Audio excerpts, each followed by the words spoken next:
bans are being kind of just thrown out rather quickly and not incredibly focused. So there's a lot of options available. It hits every position, Yeah, really. exactly. They're just kind of just taking the top dog of each position. Obviously, they threw 2 bans at Scarra, but I don't know how much that's going to affect him. He's actually been able to play 5 different champions in 5 games, despite his heavily criticized champion. Yeah. Gonna say that makes a big change for him, but that's what everybody needed to do over the split, and we see that support is prioritized for EG. Yeah, here's the big thing actually. Krepo hasn't had a Leona game, despite it being his favorite champion going all the way back to Season 2. 3 Thresh and 1 Lulu so far. Obviously Thresh was banned, so he had to go with Leona. That's going to be a very good champion for him to be on. I know during the promotion tournament, Krepo had amazing success with Leona. It's one of the champions that, as they were saying, they can start to take advantage of that bottom lane of Dig if they have to. Yeah, I think if they get a little bit ahead, they're going to be able to turn things, especially against something like a Jinx. Imaqtpie, 3 wins in a row as Jinx, as we were talking about. No reason why he's not going to just lock it in right again. But one thing about Jinx, and this point might take a little while, it's huge in North America and Europe, but it hasn't been huge over in the OGN in Korea.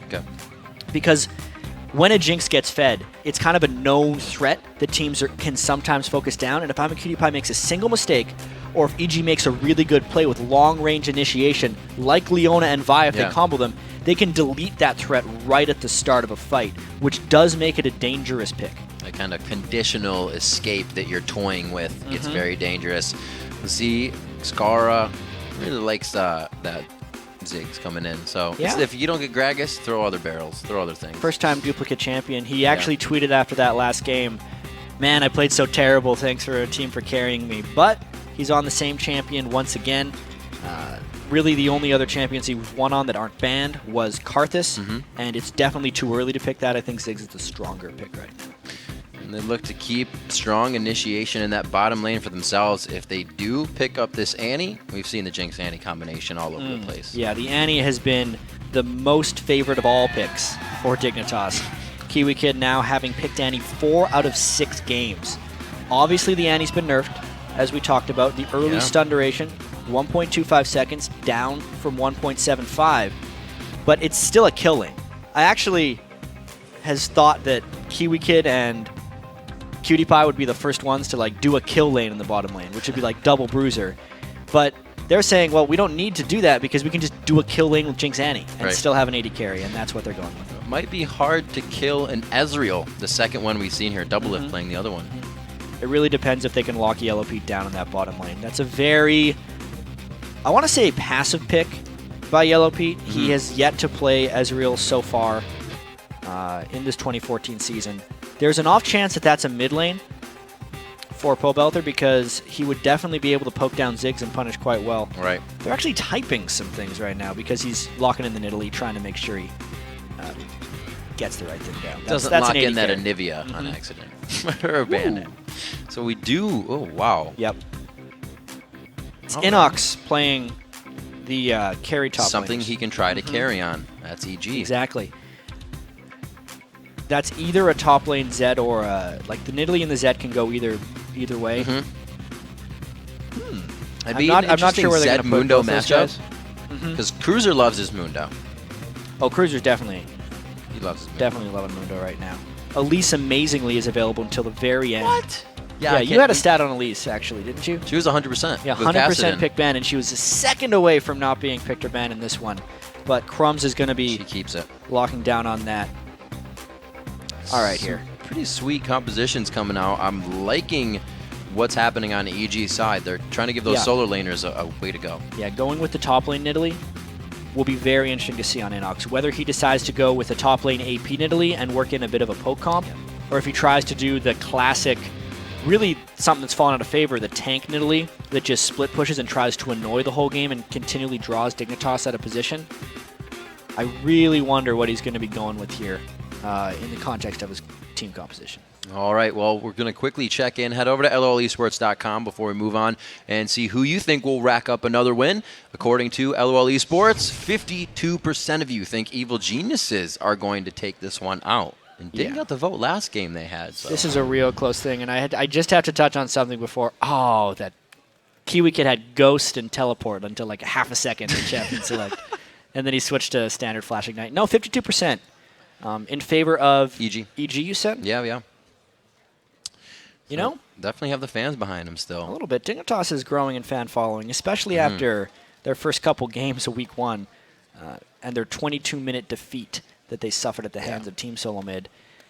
Things weren't looking too good for them back then. Sometimes it kind of takes a kick in the bottom to get yourself going in the right direction, and that made them rethink and situate and reassess what they were doing. So far, it's been working out really well. They're keeping Crumbzz in the shot-calling position, and it's flowing. And especially because they're so recently removed from that great comeback victory, we've seen teams just take that momentum and roll straight through the next game. So Evil Geniuses has got to be careful they don't run into a freight train at the start of this game.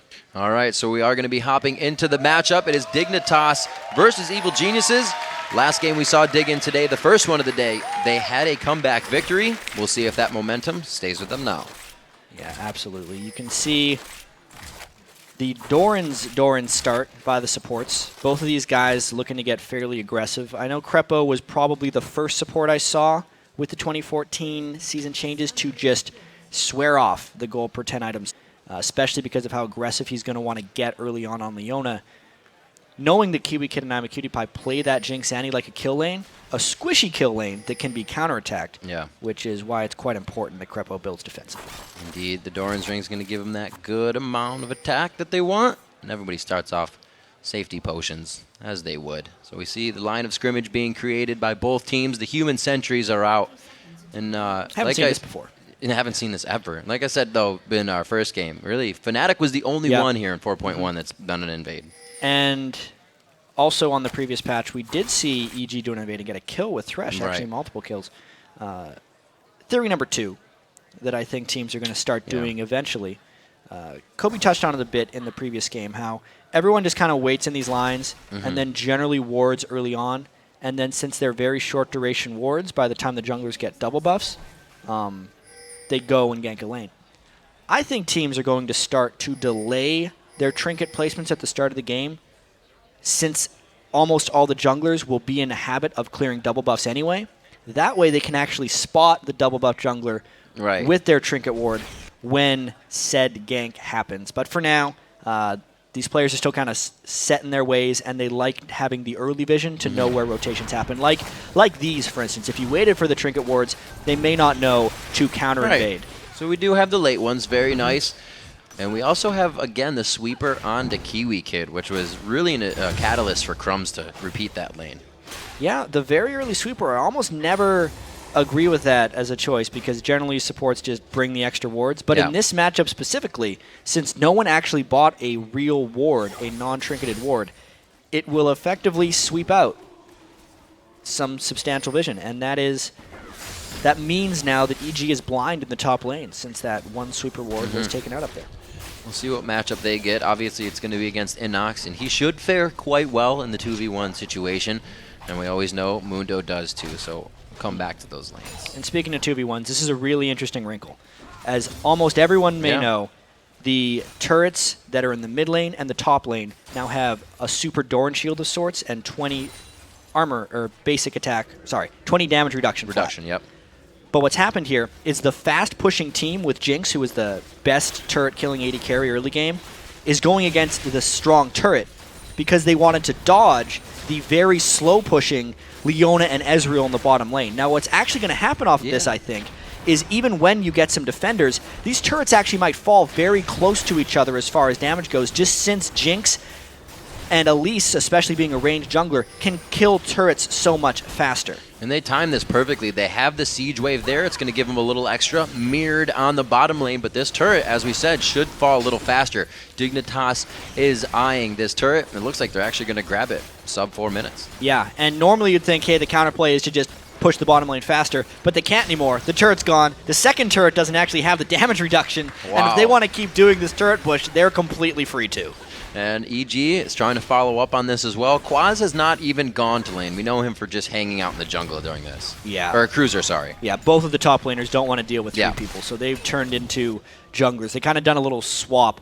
I just really want to point out, you see how much slower those champions are attacking when compared to Imaqtpie, who gets attack speed from his minigun and then Elise, who gets attack speed from her frenzied W. So we could see how happy he was about Jinx during the interview. He almost couldn't speak. He's like, you get that excitement. You take down turrets so fast. You're a turret takedown person, and he's doing it right now. That was the Imaqtpie excitement right here. And this is a very early dragon. You can see 125 gold per person, which actually doesn't factor into much more than the turret. Right. I definitely think that the two turrets Such a fast-paced game. are better at this point. You only got 625 gold for the dragon. You get more global gold combined with a local gold from the top turret. And Dignitas has outplayed this early game. I don't think EG would have expected a 2v1 just turret rush in the top lane, especially with the 4.1 turret changes. Just goes to show you that's why you have to play the games. That's what you got to do, is take your enemy off guard and put them on their heels. Right now, it's going to be an inhibitor turret taking quite a bit of damage. Like you said, these extra turrets don't have that following armor, and these are going to go down fast. A 400 gold lead coming up in an inhibitor turret at half, which they do heal now, so it's going back up. And InnoX has some of the worst wave clear of a top lane champion you can have early on in the game. That's one of the reasons the push was going to be so successful. Cruzer has slightly better, I think, at least CSing early on in the game from range. And obviously because the dragon was taken by Evil Geniuses, Cruzer also has the farm advantage. This early game, strategically, has been substantially better by Dignitas. Really focusing to make sure these lanes have been won. They knew exactly what they wanted to do for those first few minutes and see if they actually had something in mind for the follow-up, because they made it pretty far in that push. Where can they go now? I know. Now I think they just turned their sights right back to people who aren't Leon and Ezreal. I think Imaqtpie and KiWiKiD are a little bit scared of the potential aggression from Krepo. You can see Krepo's going all in right now. He already has a health crystal. He wants to fight the Jinx and the Annie. It's just a matter of Dignitas avoiding it. And there is so much roam going on. We can see Yellowpete being left alone in the bottom lane. Krepo trying to advance and make something happen in mid. EG is scrambling right now a little. Yeah, EG is a little bit out of sorts. I think it really caught them off guard. Yeah. That two of their top lane turrets were taken down so quickly. And now they might get caught off guard by the roaming KiWiKiD Annie support. That's something that was extremely effective for Dignitas in their win earlier against Coast, and we'll see if they can do it again. He doesn't look that dangerous, just kind of hopping through the jungle. Looks kind of cute. Yeah. We'll see him now throw a fiery bear on your face. As he goes in, looks for Krepo. No, they needs a few levels before the fiery bear. One, yeah. Right now, it's just paltry fireballs. It could be a tiny fiery bear. That don't even stun for that long. No, not anymore. Yeah. Get her leveled. Let's go. 4 people now in the bottom lane. Cruzer's probably going back up to try and defend that top turret to not trade them back. And since Dignitas has the numbers advantage here, they feel safe sieging. Notice that it is 3 melee champions against 3 range champions against 1 range champion and 2 melee champions on EG's side, which means the turret sieging and the pushing potential of Dignitas is much higher. And it's causing Pobelter to roam down a little bit, now returning to mid lane, a 7 versus a 6. They're even in CS there, so it's only grabbed a little bit by Scarra. Yeah. It's been a strange mid lane for those guys. They've just kind of watched the side turrets fall, and they've seen where the jungler is this entire time, so they're the only ones that have had a completely standard laning phase. Surprisingly, neither of them have shopped. You almost always see a Zed and a Ziggs shop early on in the game, just so they can either assassinate or avoid getting assassinated by one another. I think just the fact there's been so much roaming, they do not want to leave their turret undefended, lest it be pushed by 3 people and dropped. Many things to think about for these guys. You can see Scarra almost on his last leg there of HP, but he has the blue buff to keep himself clearing those waves in middle. Pobelter's been doing a very nice job of actually being able to push back a Ziggs. It's kind of a hard task to do. Yeah, I think he's been doing quite well. The Doran Shield is the defensive Zed start to try and combat the auto attack harass of Scarra. I think mainly it's just been a trade lane. You can see that Scarra is actually going a little bit offensive against Pobelter. The regular Ziggs build that I see against Zeds is Doran's Ring, second Doran's Ring, and a tier into a Seeker's Arm Guard. And the fact that Scarra's went straight for a Blasting Wand makes me think he's not going for the armor itemization, which makes him very vulnerable if Pobelter can successfully all-in him. See, that could be coming up very soon here. We saw a lot of movement from the teams just a few minutes ago. We'll have to see how the rest of the matchups go. We look now that InnoX and Cruzer are faced 1v1, and Italy has kind of fallen off of being in the top lane. Why is that? Well, there's a lot of reasons why Nidalee hasn't been seen in the top lane, because her laning phase generally is kind of land a spear, win the lane. Okay. That works much better against squishy champions, especially when she can get the blue buff and a bit of AP and start letting those spears hurt. And also, Bruiser Nidalee, or the tank Nidalee, fell off heavily when her Cougar form armored magic resist got stripped. That was many patches ago. So it's actually not the Bruiser Nidalee InnoX is going for. He's going with the AP Nidalee. And we got ganks on both sides of the map here. Yep, both lanes are seeing action. KiWiKiD could go down here, and he does. It hits him on the backside. Krepo is going to be falling in the exchange, and it looks like they are still chasing Cruzer back to his turret. In the top lane, Crumbzz makes it out. Cruzer does not. And it looks like they're trading back and forth on either side. All said, though, this was much better for Evil Geniuses. They turned this gank around 2v3 and nearly got 3 kills, just got the 1, whereas their gank in the other lane was not retaliated. So very good things by EG here. That's the fear that Dignitas had of the Leona. But let's take a look at this this other gank here. Looks like they had to use They didn't even land the spear. They get the assault and battery. And then they just had an Ignite on and just brute force that tower dive. People often underestimate the Cougar form burst for Nidalee once she hits level 6, and InnoX put it all on Cruzer right there and was able to finish him off. Good thing he had that Fiendish Codex AP that he just bought. That's going to help him out a little bit there. As they back off, the turret goes down in their favor. EG starting to make a few moves back structurally against Dignitas. They've tied those up, have a 2,000 gold lead. It looks like they may have found themselves a Krepo. Ooh, and he doesn't even have his ultimate up. This is a dead Krepo. Yeah, level 6 Krepo going down. The team's not going to be able to use him for now, but they are getting the dragon on Dig's side. He didn't get his ward down afterwards. Despite not having a teleport on Cruzer, he was able to roam down. There's no turret for him to defend. Dignitas trying to go for this objective. And it doesn't look like EG can get in range to counterattack this one, Riv. Krepo looking to come back. He was a big part of being in that fight, so the team had to back off. You see the spear is starting to hurt. That Unthine's Unholy Grail is finished. Like you said, it's not an AP, or it's not a tank Nidalee. Yeah, this game got really interesting because Dignitas has seemed to outplay the objective game, but EG has made all the other moves properly. I have to say, Pobelter's farm in the mid lane is spectacular. And really, the turned around gank by Yellowpete and Krepo really speaks volumes to how much stronger they can be in 2v2 and skirmish situations. And now that InnoX has an Athene's Unholy Grail, is just absolutely massive as far as trying to get some mid lane tower siege down. They won't be able to reach the turret too well unless Scar runs out of mana / gets a little bit low from Nidalee spears. But you know, they're actually looking to take some of these objectives back now, since they have 2 squishy solo laners, and Cruzer still needs to farm up before he can start running at them. Yeah, he does not even have the Sunfire Cape in his inventory yet. We're still looking at just Sork Boots and the Spirit Gem. Looking onto Crumbzz. He's making the shot calls, we have to remember. Coming from the other side, not too sure. Say it might be Snoopeh. I know Krepo talks a lot for the bottom line on EG. Yeah, EG definitely has a small committee, probably a committee of 2. It's Snoopeh and Krepo who like calling the shots. They have actually complimented InnoX and Pobelter for being vocal, but mostly on their ability to follow what they're saying and put in input when they see fit. Like if they disagree with something, they'll bring it up, and then Snoopeh or Krepo will make an appropriate call. And looking at Dig, how they are doing in the big picture, usually it's Scarra. They've got him a kill so far. He's on that Archangel staff, and he is starting to power up. He can carry this. Yeah, that is the squishiest Ziggs to play against a Zed and Nidalee. He has almost no health. He has no resistances in that build.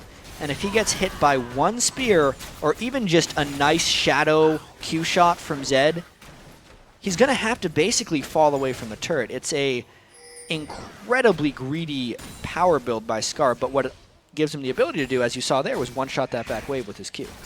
Trying to keep himself strong in that. Looking down at Krepo, usually you see a Leona go for a gold generation build, but there's none there, actually. No, that's not what Krepo believes in. He also thinks that a Sightstone in itself is like gold per 10 because he was going to be buying the wards anyway. So he puts much more emphasis on getting the Sightstone because that not only gives him better vision control early, it also gives him more resilience, since Leona is one of the best scaling supports with health. Well, looks like that's exactly what he's trying to do. Yellowpete, a lot of AD carries more or less, or even, I guess, everyone. You see a mana pot and Crumbzz. For that, you know, throughout the fight, they need a little bit more mana. More people are picking up consumables. More juice. More juice. Yellowpete going with a Bloodthirster straight away. The other Ezreal we saw in North America was actually Double Lift's attempt to revive the blue build Ezreal. Yeah. First off, he started with the wrong trinket, so that wasn't good. But secondly, it just didn't work out in Double Lift's game. Surprisingly, I think that game was against Evil Geniuses, and they knew all about how that one didn't work. This It's time, almost like games are too short for for that expensive of a build now. In some cases. Oftentimes. Yeah, right. It's more that the tanks are getting to that point where they just run him down before he can actually get the Iceborne Gauntlet to stop him. I think overall games have actually increased in time in Europe by about 3 minutes. That was in an infographic I checked out earlier. InnoX looks like he gets the blue. That's going to help out, you know, EG. Try to get some siege potential. Pobelter just gets taken out under the turret. He didn't even see that coming. Yeah, so Dignitas seems to generally be in the right places at the right times, and their turret game is very strong right now. As Imaqtpie was saying in the interview, he's not so much a carry on Jinx as he is a marksman who just kills turrets from range, which he's doing very well right now. Sure, he took an Ezreal off, but they're just getting more turret damage. Look at this. And what EG is doing is playing into the hands of Dig. If Pobelter can kill Scarra as fast as it looks like, why send him to a different lane? Yeah, well, think about it. Once Pobelter goes down, especially, they don't have wave clear from any sources. Unless Krepo goes all in, InnoX can't do much more than spear. And once the Ezreal ult is down, which Yellowpete threw, it was at an angle with which it could not clear all the minions. There was nothing to stop Dignitas from sieging through. It's a bit of a compositional weakness that EG has to make up for, that they have very poor ranged wave clear, which is interesting since they're playing a bit of a siege poke comp. All right, looks like Krepo's going to eat a few shots here. That would have been a very nice zap for a few more turret shots to scale up. 24.7 to 23.4. Dignitas has somewhat of a lead, and it's a good thing it's on Scarra, as we were saying. You see that the Bloodthirster, like you said, being stacked up by Imaqtpie. He's ready to get those turrets taken down. Yeah, he's done his job, taking down plenty of turrets so far. Scarra, I wonder if he's going to go just for like a death cap with that nearly large rod, because he hasn't actually had to look at Pobelter much. I think he's mainly getting away with this because Pobelter is a little bit distracted in other places right now. You can see, I'm trying to figure out right here, EG's going with a bit of a switched up strategy right here. They put InnoX in the top lane to start the game, but now they're moving Pobelter to be in the split pusher, and they're going to try the siege with a blue buff InnoX. So therefore, Scarra does not have to itemize armor because he's very rarely fighting with Zed. He's not seeing him at all in this game. Yeah, they're really turning Zed into the split pusher here, and InnoX the sieger. 3-2 in kills, as it looks like they're trying to force each other into something and raise that number a little bit here. Yeah, it's a pretty low kill, high objective game. Both teams have one more turret than kill, actually. And the siege should continue from EG, trying to take out this pink ward in the top. And every time Pobelter shoves in side lane, he's actually rotating back to join the team.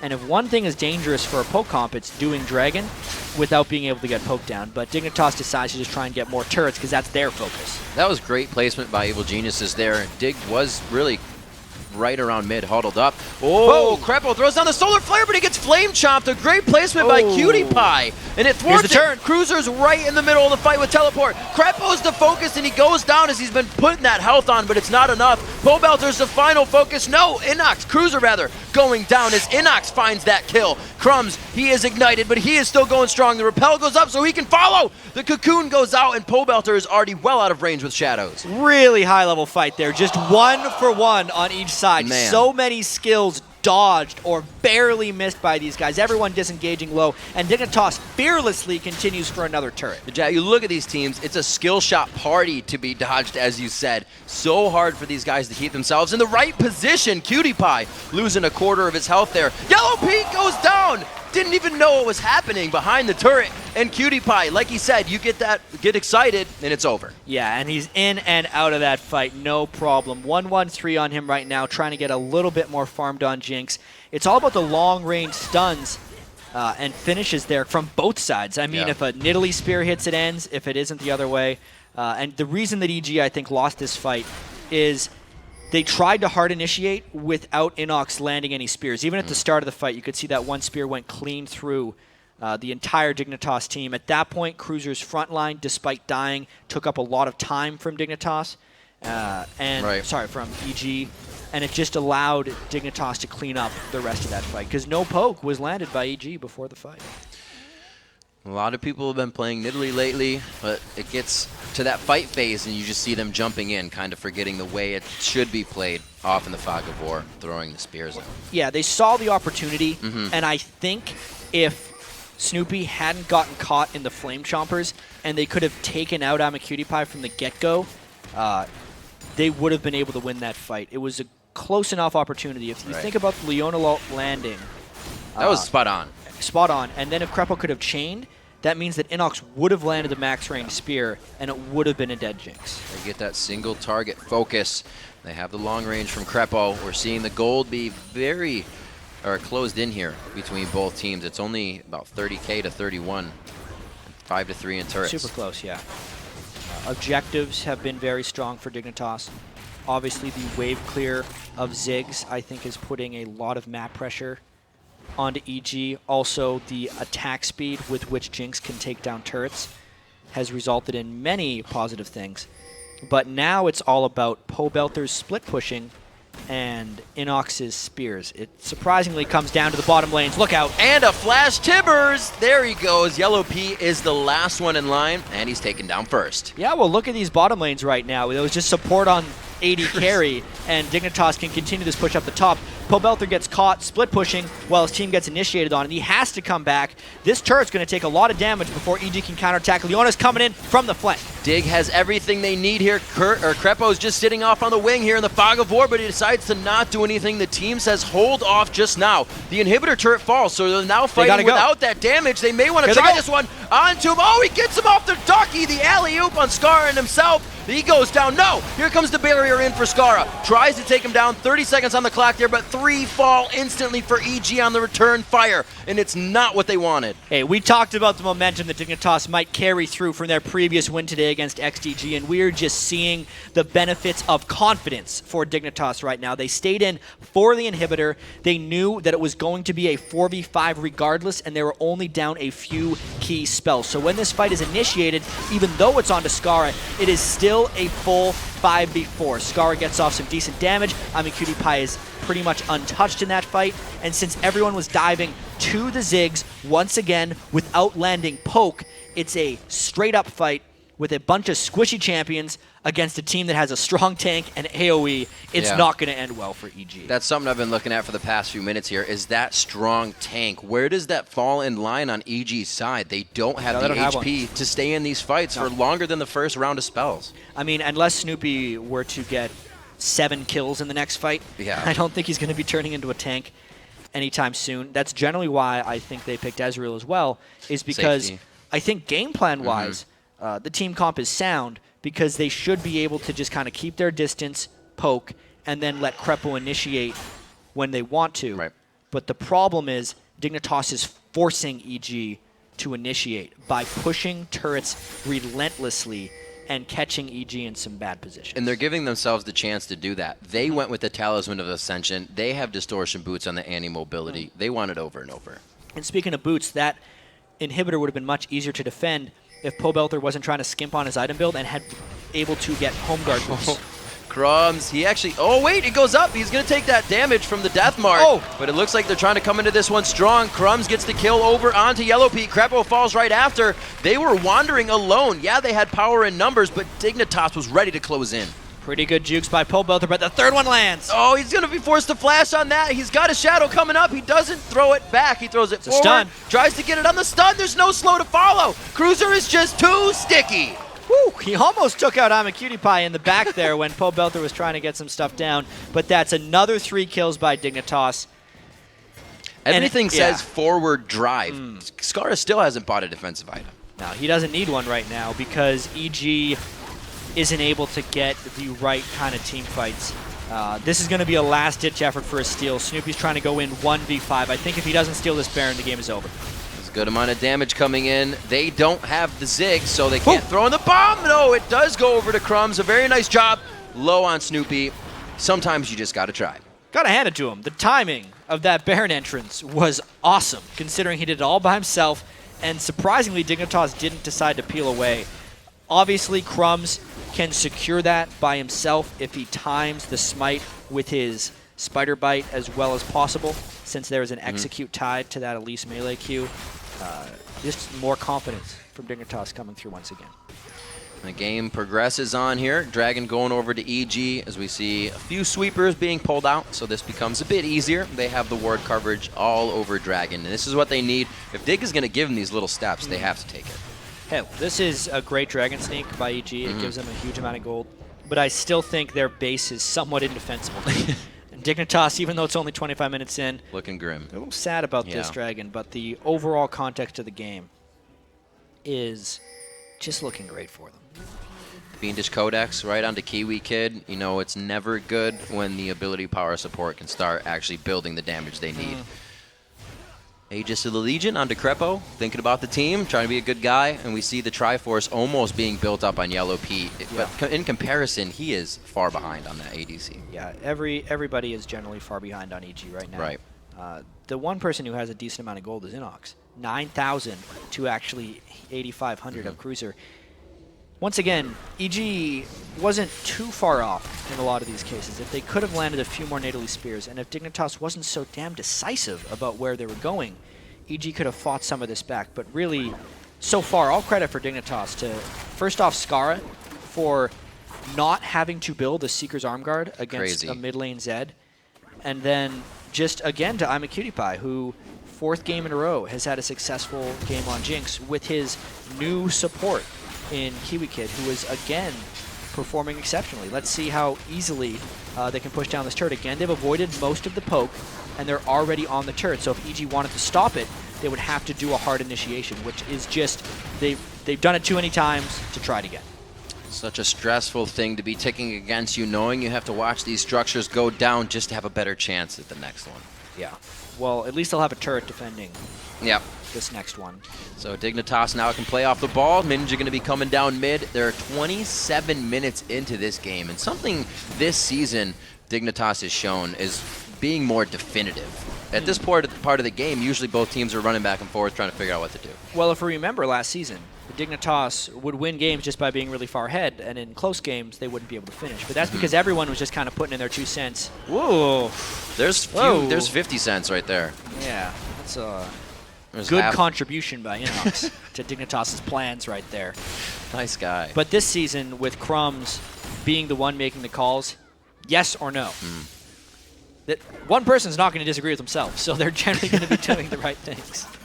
Well, the right things have led to 4-0-7 on Crumbzz, 4-1-6 on Scarra, and even KiWiKiD still only dying once on what is now his Jinx as Dignitas comes around to pick spans. The oh-so-great ultimate flash initiation on Tibbers. All the health bars, Snoopeh, Krepo going down so quickly. Pobelter's being focused. Cruiser tanks the turret first. It worked beautifully for the team, and the dive continues back towards the fountain. A kill coming out, however, onto Crumbzz. He goes down valiantly for the team, but it's a clean ace, chat. Triple kill comes in at the end for Scar. That's the decisive initiation. KiWiKiD leading the charge with the flash Tibbers and everybody else fearlessly following up.